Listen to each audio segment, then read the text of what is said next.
बापूसाहेब यादव इयत्ता 5वी। 15 ऑगस्ट हा दिवस भारतीय इतिहासातील अत्यंत महत्त्वाचा दिवस आहे। 15 ऑगस्ट 1947 रोजी आपला भारत इंग्रजांच्या गुलामगिरीतून मुक्त झाला। जवळजवळ 200 वर्ष ब्रिटिश राजवटीविरुद्ध भारताने लढा दिला।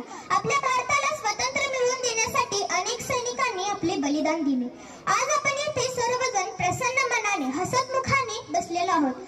आजचा हा सुवर्णमय दिवस पाहण्याचे भाग्य आपणास लाभलेले आहे। पण या स्वातंत्र्याची कथा फार मोठी आहे। वीरांचे बलिदान, सैनिकांचे स्वातंत्र्य लढ्यातील योगदान यातूनच आपले स्वातंत्र्याचे स्वप्न साकार झाले आहे। आज प्रत्येकाला असे वाटते की आपला भारत देश जागतिक महासत्ता बनायला पाहिजे। त्यासाठी मंत्राची किंवा तंत्राची काहीही गरज नाही। मित्रांनो, आपला